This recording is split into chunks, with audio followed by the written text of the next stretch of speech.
Assalamualaikum warahmatullahi wabarakatuh.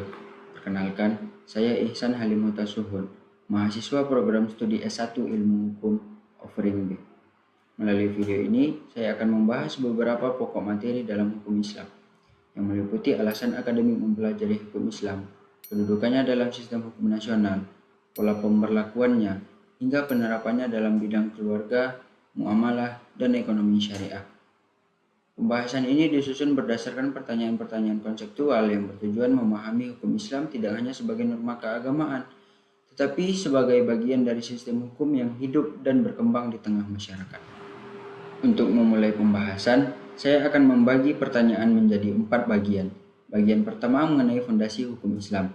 Pertanyaan pertama yang akan saya jelaskan adalah mengenai alasan akademik perlunya mempelajari hukum Islam.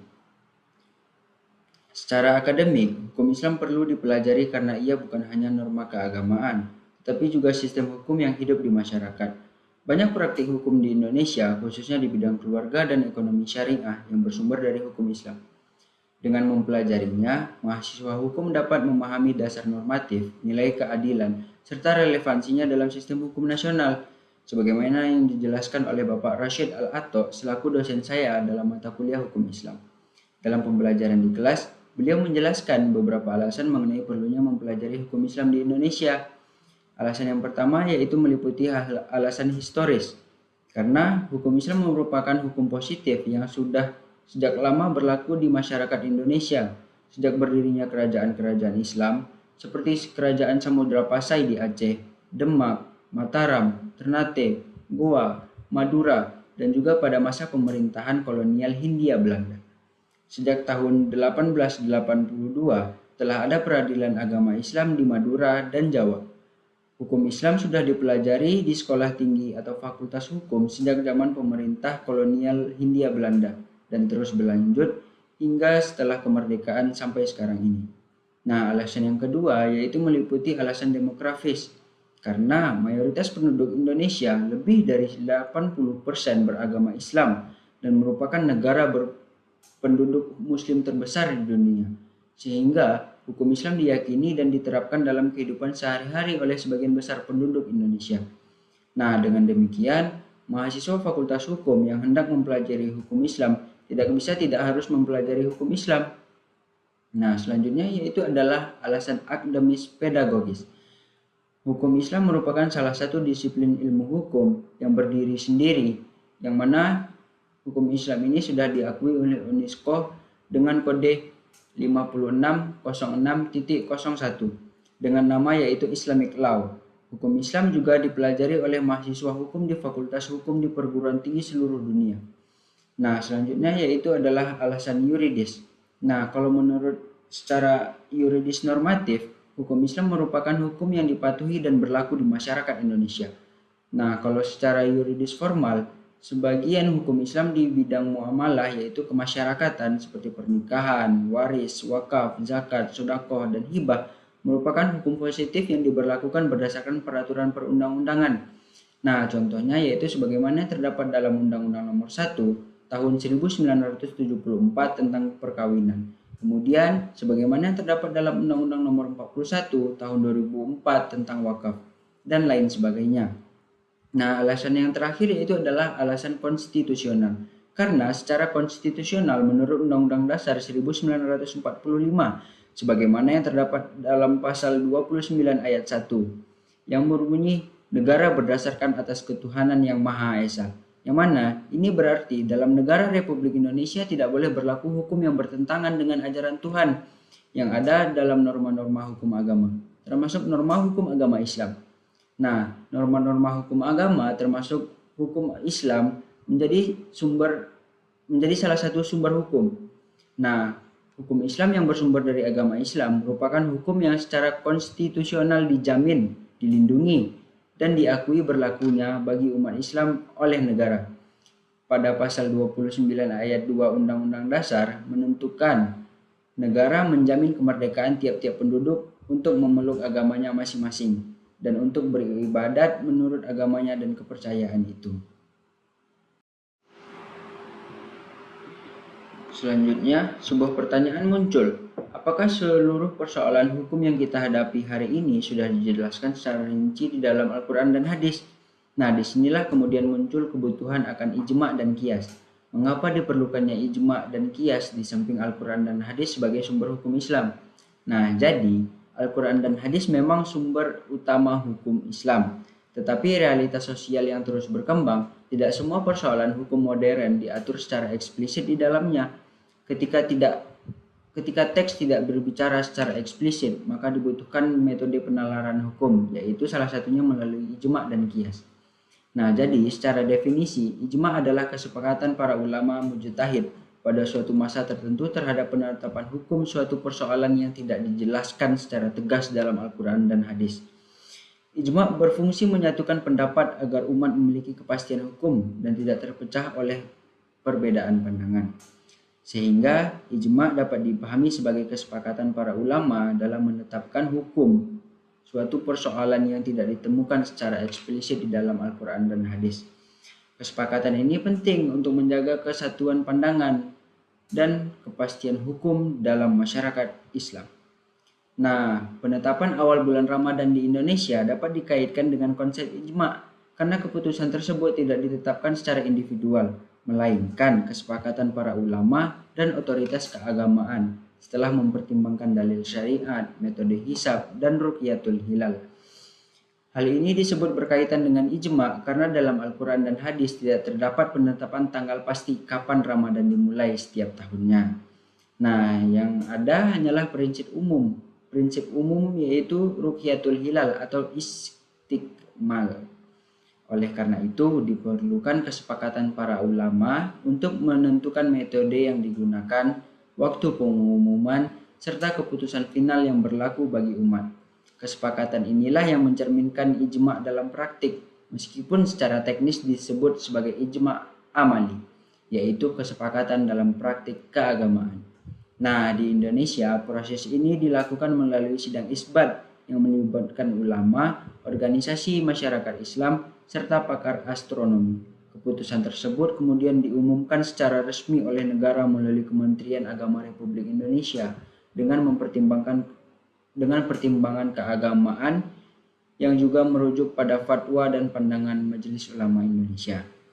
Dengan demikian, penetapan awal Ramadan bukan ijma' dalam arti klasik usul fikih yang bersifat mutlak dan final, melainkan bentuk kesepakatan kolektif ulama dalam praktik yang berfungsi memberikan kepastian hukum dan keseragaman pelaksanaan ibadah. Nah, contoh ini menunjukkan bahwa ijma' tidak hanya bersifat teoritis, tapi juga hadir dalam praktik kehidupan beragama sehari-hari, termasuk dalam penuntun waktu ibadah. Namun, tidak semua persoalan bisa diselesaikan dengan kesepakatan ulama. Ketika muncul persoalan baru yang memiliki karakteristik serupa dengan kasus yang sudah ada hukumnya, maka digunakan metode lain, yaitu metode qiyas. Qiyas merupakan metode penetapan hukum dengan cara menganalogikan suatu persoalan baru dengan persoalan lama yang telah ada hukumnya, karena memiliki alasan hukum atau ilat yang sama. Nah, jadi contohnya begini. Narkoba dianalogikan dengan khamar atau minuman keras. Dan khamar diharamkan karena memabukkan dan merusak akal. Narkoba yang memiliki dampak yang sama dengan khamar, sehingga hukumnya dikiaskan menjadi haram. Selanjutnya, dalam negara hukum seperti Indonesia, setiap sistem hukum tentu memiliki kedudukan tertentu. Oleh karena itu, menarik untuk melihat bagaimana hukum Islam itu diakui dan diberlakukan dalam sistem hukum nasional. Nah, di sini saya akan menjelaskan kedudukan hukum Islam dalam sistem hukum nasional. Indonesia sebagai negara yang berdasarkan Pancasila menekankan tidak boleh ada hukum atau peraturan perundang-undangan yang bertentangan dengan nilai-nilai atau ajaran agama, termasuk ajaran agama Islam. Dalam Undang-Undang Dasar 1945 sebagaimana yang terdapat pada pasal 29 ayat 1 yang berbunyi negara berdasarkan atas ketuhanan yang Maha Esa. Sedangkan ayat 2 yang menyatakan bahwa negara menjamin kemerdekaan tiap-tiap penduduk untuk memeluk agamanya masing-masing dan untuk beribadat menurut agamanya dan kepercayaan itu. Nah, selanjutnya pemberlakuan hukum Islam dalam tata hukum nasional Indonesia juga merupakan bentuk pengamalan Pancasila sebagaimana yang terdapat pada sila pertama yang ini ketuhanan yang Maha Esa. Dalam sistem hukum nasional, hukum Islam memiliki kedudukan sebagai salah satu sumber hukum material. Ia berlaku khusus bagi umat Islam dan diakomodasikan melalui peraturan perundang-undangan seperti dalam hukum perkawinan, waris, dan perbankan syariah, sehingga keberadaannya diakui secara konstitusional. Jika hukum Islam diakui dalam sistem hukum nasional, maka pertanyaannya bukan lagi apakah ia berlaku, melainkan bagaimana pola pemberlakuannya di Indonesia. Nah, jadi pola pemberlakuan hukum Islam dalam sistem hukum nasional pada dasarnya tidak berlaku secara langsung sebagai hukum yang berdiri sendiri, melainkan ia melebur dan diintegrasikan ke dalam hukum positif nasional melalui peraturan perundang-undangan. Yang artinya, norma-norma hukum Islam baru memiliki kekuatan mengikat apabila ditransformasikan terlebih dahulu ke dalam peraturan resmi negara, baik dalam bentuk undang-undang, peraturan pemerintah, maupun peraturan daerah. Jadi pola ini menunjukkan bahwa hukum Islam tidak diberlakukan secara universal, tetapi bersifat selektif dan kontekstual. Dalam praktiknya, hukum Islam banyak diberlakukan pada bidang-bidang tertentu, seperti hukum keluarga, ekonomi syariah. Dalam konteks khusus, hukum pidana Islam di daerah yang memiliki kekhususan. Contohnya yang sering dikemukakan itu adalah penerapan hukum Islam di Provinsi Aceh. Di Aceh, pemberlakuan hukum Islam dilakukan melalui Kanun Jinayat, yang merupakan peraturan daerah khusus hasil kewenangan otonomi khusus. Kanun ini mengatur tindak pidana tertentu berdasarkan prinsip hukum Islam. Nah, seperti zina, khalwat, dan minuman keras, dengan sanksi yang berupa cambuk, denda, atau penjara. Meskipun hukum Islam menjadi dasar normatifnya, penerapannya tetap berada dalam kerangka sistem hukum nasional, karena kanun tersebut dibentuk melalui mekanisme perundang-undangan dan ditegaskan oleh lembaga peradilan resmi negara seperti Mahkamah Syariah, yakni sebutan untuk peradilan agama di Provinsi Aceh. Dengan demikian dapat disimpulkan bahwa pola pemberlakuan hukum Islam di Indonesia bersifat integratif, yaitu melebur ke dalam hukum nasional, bersifat terbatas, serta dilaksanakan melalui instrumen hukum negara, bukan melalui secara langsung sebagai hukum agama.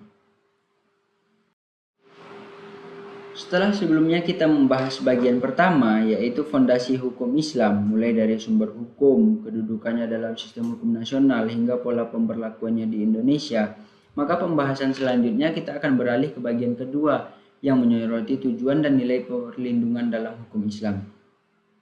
Jika pada bagian sebelumnya kita melihat bagaimana hukum Islam dibangun secara normatif, maka pada bagian ini kita akan melihat untuk apa hukum itu ditetapkan dan nilai apa yang ingin dijaga dalam hukum Islam dalam kehidupan manusia ini. Salah satu utamanya, hukum Islam adalah melindungi aspek-aspek mendasar dalam kehidupan manusia. Nah, untuk itu di sini saya akan menjelaskan contoh konkret tujuan hukum Islam dalam melindungi harta dan keturunan. Sebagaimana yang telah dijelaskan oleh Bapak Rashid Al-Atok, dosen saya dalam pembelajaran di kelas.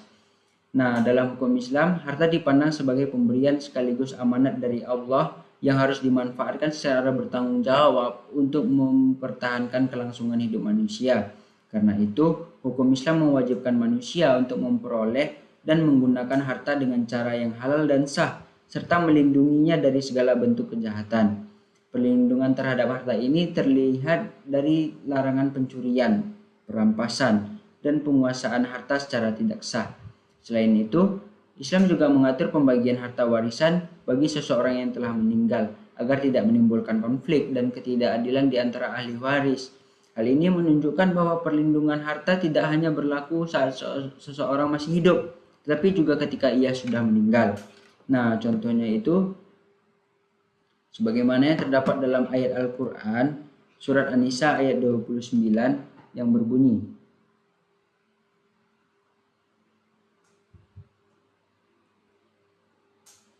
A'udzubillahi minasyaitonirrajim. Bismillahirrahmanirrahim. Ya ayyuhalladzina amanu la ta'kulu amwalakum bainakum bil batil illa an takuna tijaratan an taradim minkum wala taqtulu anfusakum innallaha kana bikum rahima. Yang artinya, wahai orang-orang yang beriman, janganlah kamu memakan harta sesamamu dengan cara yang batil, yakni yang tidak benar, kecuali berupa perniagaan atas dasar suka sama suka di antara kamu. Janganlah kamu membunuh dirimu, sesungguhnya Allah Maha Penyayang kepadamu. Nah, kemudian juga terdapat di dalam surah Al-Maidah ayat 38.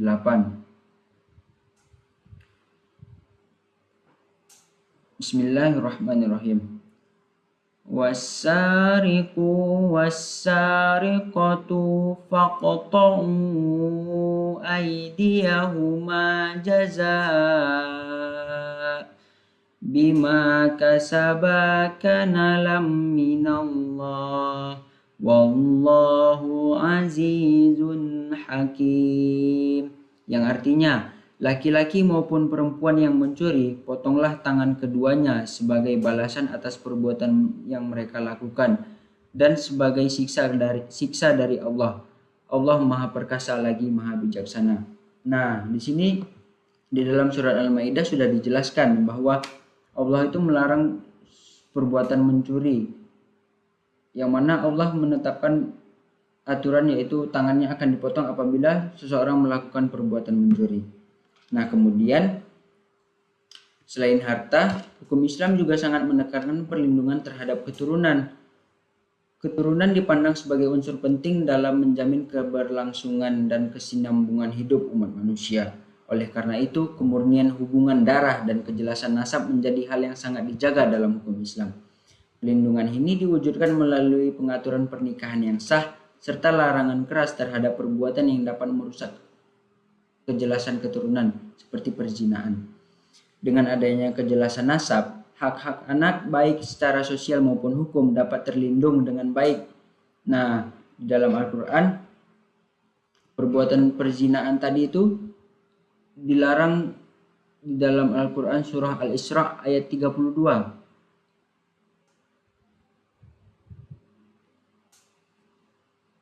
Sebagaimana yang berbunyi, Bismillahirrahmanirrahim. Wala taqrabuz zina innahu kana fahisyah wa sa'a sabila. Yang artinya, janganlah kamu mendekati zina. Sesungguhnya zina itu adalah perbuatan keji dan jalan terburuk. Nah, di sini dijelaskan, janganlah kamu mendekati zina. Mendekatinya saja kita tidak boleh, apalagi kita sudah melakukan perbuatan zina itu. Nah, salah satu contoh hukum Islam adalah menjaga harta dan keturunan. Contohnya larangan riba, yang mana ini bertujuan untuk melindungi harta agar tidak terjadi eksploitasi. Sementara aturan pernikahan dengan nasab bertujuan untuk menjaga kejelasan keturunan dan hak-hak bagi anak tersebut. Nah, selanjutnya kita masuk ke bagian ketiga, yang ini fokusnya yaitu hukum keluarga Islam. Setelah pada bagian sebelumnya dibahas tujuan dan nilai perlindungan dalam hukum Islam, khususnya dalam menjaga harta dan keturunan, pembahasan selanjutnya masuk ke bagian ketiga, yaitu hukum keluarga Islam. Hukum keluarga Islam merupakan bagian penting dalam hukum Islam karena mengatur aspek-aspek mendasar dalam kehidupan manusia, mulai dari perkawinan, hubungan nasab, hingga pengelolaan dan peralihan harta dalam lingkup keluarga. Nah, pada bagian ini, pembahasan akan difokuskan pada beberapa persoalan utama, antara lain ketentuan wali nikah dalam perkawinan, perbedaan antara hukum waris, wakaf, wasiat, dan hibah, ketentuan pembagian harta waris, serta faktor-faktor yang sering menimbulkan sengketa terhadap harta wakaf. Dengan membahas aspek-aspek tersebut, diharapkan dapat terlihat bagaimana hukum Islam ini memberikan kepastian hukum, menjaga keadilan, dan mencegah konflik dalam kehidupan keluarga. Nah, salah satu unsur penting dalam hukum perkawinan adalah wali nikah. karena keberadaan wali berkaitan langsung dengan keabsahan suatu pernikahan. Oleh karena itu, penting untuk memahami siapa saja yang berhak menjadi wali nikah dan bagaimana ketentuannya menurut hukum Islam. Nah, jadi dalam hukum Islam, wali nikah adalah laki-laki yang memiliki hubungan nasab dengan calon mempelai perempuan dan berhak menikahinya. Nah, urutan wali nikah ditentukan secara berjenjang berdasarkan kedekatan hubungan darah dari garis ayah. Nah, urutan wali nikah yaitu sebagai berikut ini. Yang pertama yaitu adalah ayah kandungnya sendiri. Yang kedua, kakek dari garis ayah ke atas. Yang ketiga, saudara kandung laki-laki. Yang keempat, saudara laki-laki yang seayah. Yang kelima, anak laki-laki dari saudara ayah. Yang keenam, paman dari garis keturunan ayah. Dan yang terakhir itu wali hakim apabila ada wali nasab yang memenuhi syarat. Jadi apabila tidak ada wali nasab yang memenuhi syarat, maka yang akan menjadi walinya yaitu adalah wali hakim. Nah, namun kemudian muncul pertanyaan penting, bagaimana jika calon mempelai perempuan ini lahir di luar pernikahan yang sah? Apakah ayah biologisnya tetap dapat menjadi wali nikah? Nah, dalam hukum Islam, ayah biologis dari anak perempuan yang lahir di luar pernikahan tidak dapat menjadi wali nikah. Karena ini hubungan nasab antara anak dan ayah tidak diakui secara hukum Islam. Karena yang mana tadi anak tadi itu lahir di luar pernikahan. Nah, jadi dalam kondisi tersebut yang berhak menjadi wali nikah adalah wali hakim, yaitu pejabat yang ditunjuk negara untuk bertindak sebagai wali dalam pernikahan apabila wali nasab tidak ada atau tidak memenuhi syarat. Nah, ketentuan ini menunjukkan bahwa hukum Islam sangat menjaga kejelasan nasab tadi dan ketertiban hukum Islam dalam perkawinan, sehingga hak-hak perempuan dan keabsahan pernikahan ini tetap dilindungi.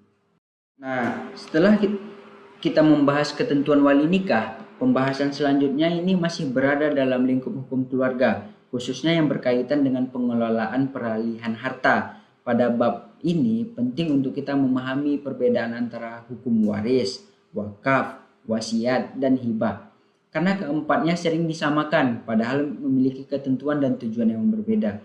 Nah, hukum waris sendiri adalah ketentuan mengenai pembagian harta peninggalan seseorang setelah ia meninggal dunia kepada ahli warisnya. Nah, pembagian ini bersifat wajib dan telah ditentukan besarannya dalam hukum Islam, sehingga tidak boleh diubah secara sepihak. Nah, sedangkan wakaf adalah perbuatan hukum seseorang untuk menyerahkan harta miliknya guna kepentingan ibadah atau sosial secara permanen. Setelah diwakafkan, harta tersebut tidak dapat menjadi milik pribadi maupun ahli waris dan tidak boleh diperjualbelikan atau diwariskan. Nah, sedangkan wasiat ini adalah pemberian harta yang berlaku setelah seseorang itu meninggal dunia kepada pihak tertentu dengan ketentuan maksimal itu sepertiga dari harta dan tidak dituju kepada ahli waris kecuali dengan persetujuan ahli waris lainnya. Nah, yang terakhir itu adalah hibah. Apa itu hibah? Hibah adalah pemberian harta yang dilakukan ketika pemberi masih hidup tanpa mengharapkan imbalan. Hibah ini biasanya bersifat sukarela dan langsung berpindah kepemilikannya sejak diserahkan. Nah, dengan memahami perbedaan antara waris, wakaf, wasiat, dan hibah tadi, kita dapat melihat bahwa hukum Islam mengatur peralihan harta secara sangat rinci agar tidak menimbulkan konflik dan ketidakadilan dalam keluarga. Nah, setelah kita memahami perbedaan antara waris, wakaf, wasiat, dan hibah tadi, pembahasan selanjutnya masuk pada salah satu ketentuan penting dalam hukum waris Islam, yakni pembagian warisan bagi anak perempuan. Jadi, dalam hukum waris Islam, anak perempuan dapat memperoleh bagian 2/3 dari harta warisan. Akan tetapi itu terjadi apabila pewaris meninggalkan 2 orang anak perempuan atau lebih dan tidak ada anak laki-laki lagi. Nah, ketentuan ini menunjukkan bahwa hukum Islam memberikan perlindungan yang jelas terhadap hak anak perempuan dalam pembagian warisan. Jika hanya terdapat 1 orang anak perempuan, maka ia memperoleh setengah bagian. Sedangkan apabila terdapat anak laki-laki, maka sebagian anak laki-laki adalah 2 kali bagian anak perempuan. Nah, aturan ini menegaskan bahwa pembagian warisan dalam hukum Islam bukan ditentukan secara sewenang-wenang, melainkan telah diatur secara proporsional dan sistematis. Yang mana ketentuan yang telah saya sebutkan tadi itu khususnya sudah terdapat di dalam Al-Quran, Quran Surah An-Nisa ayat 11, yang mana secara ringkasnya anak perempuan mendapatkan bagian 2/3 dari harta warisan tadi apabila pewaris meninggalkan 2 orang anak atau lebih dan tidak ada anak laki-laki. Nah, setelah kita membahas aturan waris secara normatif, maka kita sampai pada persoalan yang sering muncul dalam praktiknya, yaitu mengapa harta yang sudah diwakafkan masih sering digugat oleh ahli waris sendiri. Nah, jadi begini, gugatan terhadap harta wakaf oleh ahli waris seperti cucu atau anak pewakaf sering terjadi itu karena beberapa faktor utama. Jadi salah satu faktor yang pertamanya itu kurangnya pemahaman ahli waris ini terhadap konsep wakaf. Banyak ahli waris menganggap bahwa harta wakaf itu masih termasuk dalam harta warisan. Padahal dalam hukum Islam, wakaf bersifat kekal dan tidak boleh ditarik kembali setelah diikrarkan. Seperti yang saya sudah jelaskan tadi bagaimana definisi wakaf. Nah, kemudian alasan yang kedua yaitu wakaf ini tidak didokumentasikan secara jelas atau formal. Wakaf yang hanya dilakukan secara lisan tanpa akta ikrar wakaf atau pencatatan resmi ini sering menimbulkan celah sengketa, terutama ketika pewakaf ini sudah meninggal dunia. Nah, kemudian alasan yang ketiga itu adanya konflik kepentingan ekonomi. Misalnya ketika nilai tanah atau aset wakaf yang ini meningkat, sebagian ahli waris ini tergoda untuk menggunakan karena mereka merasa dirugikan secara materi. Nah, yang mana jadi dia akan mensengketakan wakaf ini untuk menjadi warisan untuk dia. Nah, alasan yang keempat itu adalah perbedaan pemahaman antara hukum agama dan hukum negara. Jadi ada ahli waris yang tidak memahami bahwa wakaf juga diakui dan dilindungi dalam sistem hukum nasional, sehingga mencoba untuk menggugatnya melalui jalur hukum tadi. Nah, oleh karena itu, gugatan terhadap harta wakaf bukan semata-mata persoalan hukum, tetapi juga persoalan edukasi, administrasi, dan kesadaran hukum masyarakat yang mana masih rendah. Nah, jadi dari sini bisa kita melihat bahwa keberhasilan hukum Islam tidak hanya bergantung pada aturannya, tetapi juga pada pemahaman dan kepatuhan manusia itu sendiri dalam menjalankannya. Nah, jadi setelah kita membahas hukum keluarga Islam yang banyak bersentuhan dengan kehidupan personal dan keluarga, kini kita masuk ke bagian keempat, yaitu muamalah dan ekonomi syariah. Yang dimana di bagian ini fokus pembahasan kita bergeser pada bagian Islam yang mengatur aktivitas ekonomi, transaksi, dan hubungan bisnis agar tetap adil, transparan, dan bebas dari unsur kezaliman. Nah, tidak semua transaksi jual beli ini dianggap sah dalam hukum Islam karena ada beberapa praktik ekonomi yang justru berpotensi merugikan dan menzalimi satu pihak. Nah, jadi saya akan menyebutkan beberapa jenis jual beli yang dilarang dalam hukum Islam.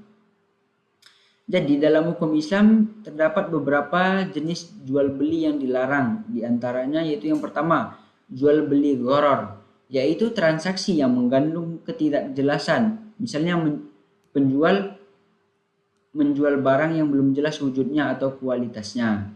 Nah, yang kedua yaitu adalah jual beli yang mengandung riba, yaitu adanya tambahan yang diisyaratkan secara tidak adil. Nah, terutama hal ini biasanya terjadi dalam transaksi utang piutang, yang dimana ketika seorang yang memberi utang mensyaratkan secara tidak adil bahwa hutangnya itu harus diganti dengan jumlah yang lebih besar dari mana yang sebelumnya ia berikan hutang, ia pinjamkan, gitu maksudnya. Nah, yang ketiga juga jual beli barang haram seperti minuman keras atau barang yang secara zatnya dilarang dalam Islam. Nah, yang terakhir yang keempat yaitu adalah jual beli najasi, yaitu praktik menaikkan harga secara palsu untuk menipu pembeli. Nah, jadi larangan ini bertujuan agar transaksi ekonomi ini berjalan secara jujur, adil, dan saling menguntungkan. Kemudian ada persoalan mengenai bunga ini adalah suatu perbuatan riba yang tidak diperkenankan dalam perbankan syariah. Terus bagaimana caranya memberikan keuntungan kepada nasabah? Jika bunga tidak diperbolehkan, lalu muncul pertanyaan penting, bagaimana bank syariah tetap bisa berjalan dan memberikan keuntungan kepada nasabah? Jadi, dalam perbankan syariah, ketentuan tidak diperoleh dari bunga, melainkan dari skema akad yang sesuai dengan prinsip syariah. Misalnya, melalui akad bagi hasil seperti mudharabah atau musyarakah, di mana keuntungan ini dibagi berdasarkan kesepakatan, bukan lagi ditentukan sepihak. Selain itu, ada juga akad jual beli seperti murabahah tadi itu, yaitu bank yang membeli barang yang dibutuhkan nasabah lalu menjualnya kembali dengan margin atau keuntungan yang telah disepakati. Nah, dengan cara ini keuntungan tetap ada tetapi diperoleh secara transparan, adil dan bebas dari riba. Nah, pertanyaan kita yang terakhir yaitu apa yang menjadi ciri dan motif utama dari gadai syariah dan asuransi syariah? Ekonomi syariah tidak hanya bicara soal keuntungan, tetapi juga soal nilai tolong-menolong dan perlindungan sosial. Gadai syariah memiliki ciri utama berupa akad rahan, di mana barang dijadikan jaminan tanpa adanya bunga. Motif utamanya adalah membantu kebutuhan dana secara cepat, bukan mencari keuntungan berlebih. Sementara itu, asuransi syariah didasarkan pada prinsip ta'awun atau saling tolong-menolong. Dana yang terkumpul bukan milik perusahaan sepenuhnya, melainkan dana bersama untuk membantu peserta yang terkena musibah. Jadi dengan demikian, baik gadai syariah maupun asuransi syariah menempatkan keadilan, solidaritas, atau perlindungan sebagai tujuan utama, bukan semata-mata profit. Jadi melalui muamalah dan ekonomi syariah tadi, kita sudah melihat bahwa hukum Islam tidak menolak aktivitas ekonomi, tapi justru mengarahkannya agar berjalan secara etis, adil, dan manusiawi. Sebagai penutup, dapat kita simpulkan bahwa hukum Islam bukan hanya kumpulan aturan normatif, tapi sebuah sistem hukum yang hidup, rasional, dan relevan dalam menjawab persoalan kehidupan kita, baik dalam aspek ibadah, keluarga, maupun muamalah. Pada akhirnya, Islam mengajarkan bahwa hukum tidak hanya berfungsi mengatur, tetapi juga melindungi, menyeimbangkan, dan menjaga kemaslahatan manusia. Itulah nilai yang membuatnya tetap relevan hingga saat ini. Selain untuk memenuhi tugas akhir semester mata kuliah hukum Islam, semoga penjelasan yang telah saya sampaikan dalam video ini dapat menambah pemahaman kita dan menumbuhkan kesadaran untuk mempelajari hukum Islam secara lebih dalam. Sekian yang dapat saya sampaikan, kurang dan lebih saya mohon maaf. Terima kasih atas perhatiannya. Nun, wal qalami wa ma yasturun, fastabiqul khairat. Assalamualaikum warahmatullahi wabarakatuh.